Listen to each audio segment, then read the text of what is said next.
Good YouTube, Quinn Wade coming to y'all with that instant basketball analysis on the Analysis Playground on YouTube, exclusively on there forever. And we're gonna talk about the Dallas Mavericks won 134 to 130 over the Indiana Pacers. The Mavericks won the season series 2-0 since they won both games against the Pacers. Both of these teams don't look like they're going to make the playoffs at this point, so they won't see each other for the rest of this season.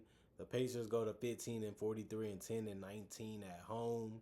They were at home in this game. The Mavericks go to 20 and 36 and 6 and 20 on the road. Dallas ended up winning the first quarter 36 to 33.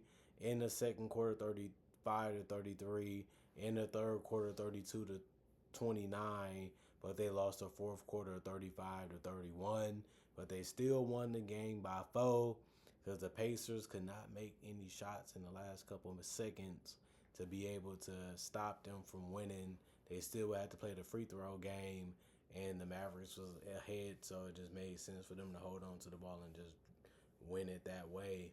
Chris Middleton led the team on the Mavericks for the first time, I believe, this season, since he's only been there for a little bit. He had 25 points, which was the most on the team tonight. 30 minutes. He went 11 to 15 from the field, 3 of 5 from 3. He had the fadeaway going, had the post game on lock, and he got really, really good looks all game and was just able to finish them at a high percentage. He had 7 rebounds, 7 assists, and 2 turnovers and a steal.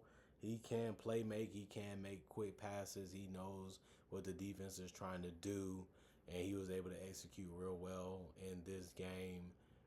One offensive rebound for a personal foul was a +5 and plus minus. Daniel Gafford was the only starter for the Dallas Mavericks to not score in double figures in points because he finished with 8. He went 3 of 7 from the field and 2 of 4 from the free throw line. We got to go up faster. We got to go up a little quicker since he gathered too much or was thinking too much. He just couldn't make them the way that he needed to.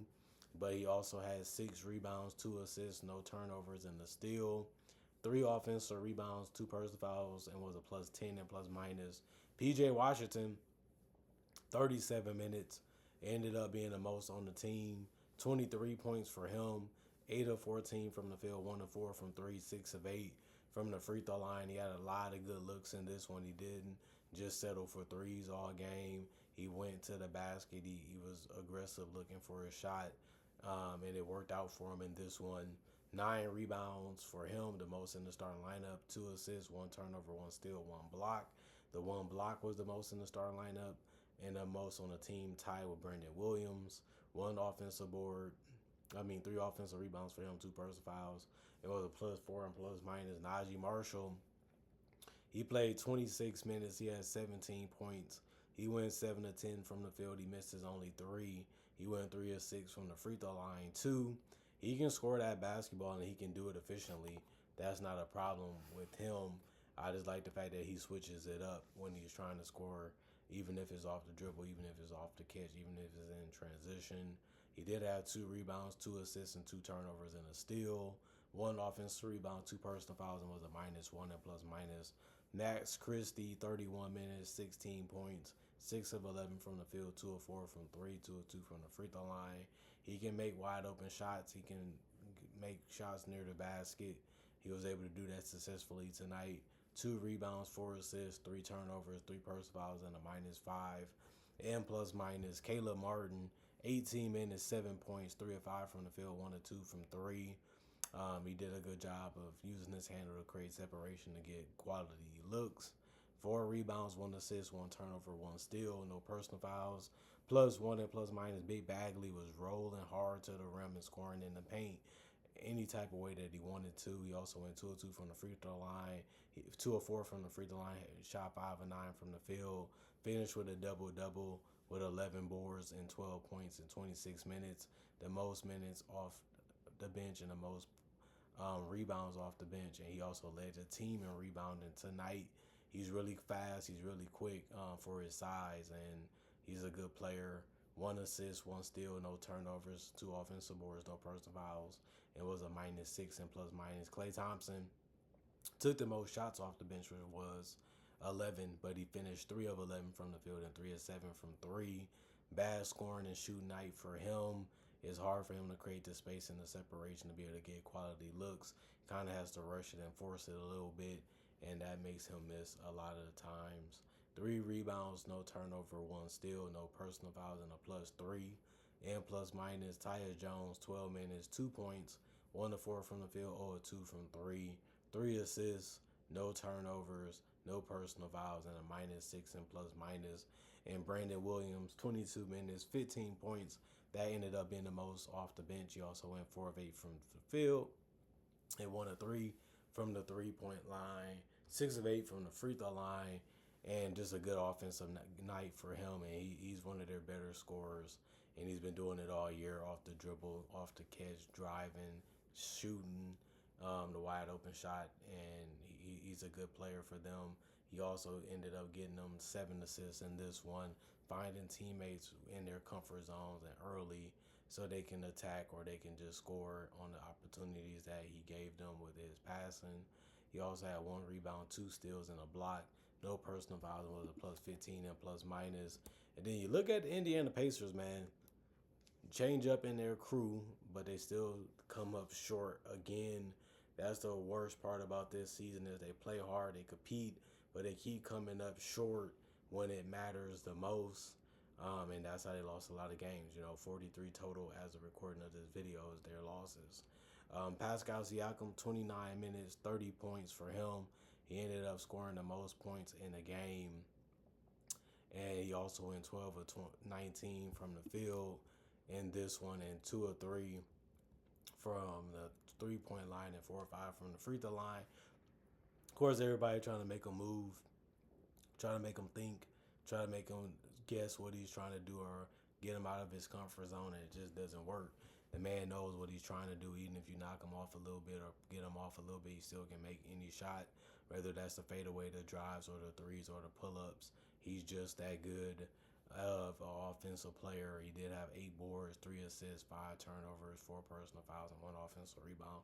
And he did finish as a +7 and plus minus.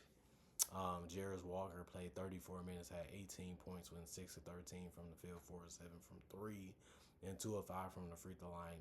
He's really good at understanding the shots that he needs to be taken and he wants to take, and he's good at knocking them down. In this game, he got it done for the Pacers. He had 9 boards that led the team. He also had 6 assists, which is a lot for him. 2 turnovers, 2 steals, 1 offensive board, 3 personal fouls, was a +3 and plus minus. Jay Huff missed every single 3-pointer that he took, finishing 0 of 6 from 3, 4 of 10 from the field, got some nice easy looks too in the paint in 26 minutes. He also had 1 rebound, 1 assist, no turnovers, a steal, and 3 blocks. The 3 blocks ended up being the most on the Pacers, and he can do that. If you come at him or challenge him, he will make a play on that ball. 2 personal fouls and a -9 and plus minus.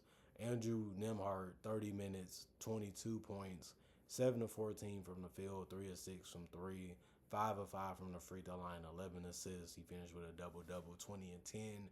Good handle, good driving, good mid-range, good pull-up game, and just finding, a way to keep the defense guessing so that way he can make the pass if they overcommit to him, or just finding guys early by pushing the ball or breaking down the defense. 1 turnover, 1 steal, 3 personal fouls, and a -4 and plus minus.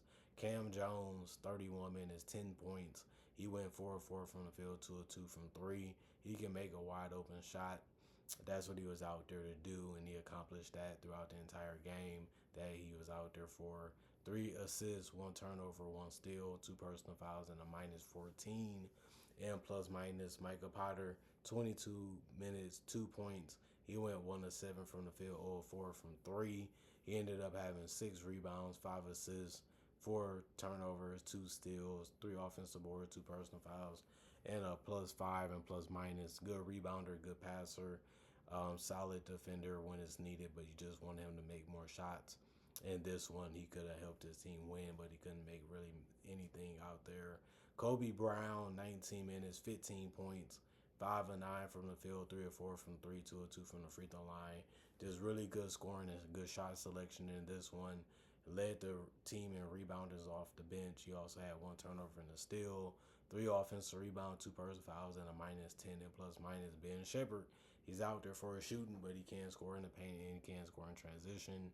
He finished with 13 points in 27 minutes, 4 of 9 from the field, 3 of 6 from 3, 2 of 2 from the free throw line. He also had 3 rebounds, 2 assists, and no turnovers, 2 personal fouls, no 0 and plus minus for him. Just a good offensive game from him, and also Quentin Jackson. He went 3 of 4 from 3 and finished around the rim. He also finished 4 of 9 from the field, though. He just had 11 points. He did also have 4 rebounds and 6 assists. The 6 assists was the most off the bench, and he was just making good passes by keeping his head up and just reading what the defense was doing, and then making the pass to whoever was cutting or finding their way to get open by relocating at the three-point line, and then figuring out what they was going to do after they got the ball as out of his control, but it did work enough to where they looked at it and said, "This is the best shot I can get, so let me try to knock it down." And then they did 6 times. 1 turnover, 1 offensive board, 3 personal fouls, and a +2 in plus minus. 94 field goals for the Pacers. 50% is what they made them at. The Mavericks also had 94, but they made it at 54%. 28 three-pointers taken by the Mavericks. They made it at 39%. 42 taken by the Pacers. They made it at 48%. They made it close for that reason. Three-pointers do matter, and they do hurt defenders and defensive schemes. And if you make them at a good enough clip, you always got a chance to win, even if you shoot the ball more poorly from 2 or from the field free throw line, because the Mavericks shot 32 free throws and the Pacers only shot 20, but the Pacers made 80% of their free throws and the Mavericks only made 66 of theirs. 39 rebounds for the Pacers, 45 for the Mavericks. The Mavericks ended up having 10 offensive rebounds while the Pacers had 9. Not that big of a difference, but the Pacers did have 37 assists while the Mavericks had 29. They also had 15 turnovers while the Mavericks had only 11. 9 steals for the Mavericks, 8 for the Pacers, 3 blocks for the Pacers, 2 for the Mavericks, 30 defensive rebounds for the Pacers, 35 for the Mavericks, and 23 personal fouls for the Pacers, only 13 for the Mavericks. It was 12 free throw discrepancy in this game, but it didn't matter too much because the Mavericks still was able to win it anyway. And they gave the Pacers some chances. They gave them some opportunities to still be able to get this one, to still be able to win it. But the Pacers just couldn't come through and get it done, and they ended up falling short again to lose this game to the Mavericks, who didn't have their best player, didn't have too many guys that was getting it done in this one, but at the same time, they did enough. You know, they had enough guys step up. They had enough guys make shots. They had enough guys playing hard. And it ended up being a small, slight difference between these two teams, and somebody had to win it. And the Mavericks really probably didn't care, and the Pacers didn't care, because both of these teams are just depleted at this point. They're just trying to get to the end of the season, since they're most likely not going to make it to the playoffs. And on top of that, they want to be able to build their roster totally different compared to when they were starting this season. Both of these teams make moves. Both of these teams change things up. And now they want to see how a new season can go for them, since this one is almost over. Other than that, we have to wait and see on those things, and we have to see what they do in the offseason and in the draft. Should be a fun experience watching these teams try to change things up to be more competitive next year. But other than that, comment, like, subscribe, share, hit the notification bell to get the analysis when it first come out. Y'all stay blessed up. Y'all stay good. Peace. And I'll see y'all later today, hopefully with more analysis if it's needed or meant to be.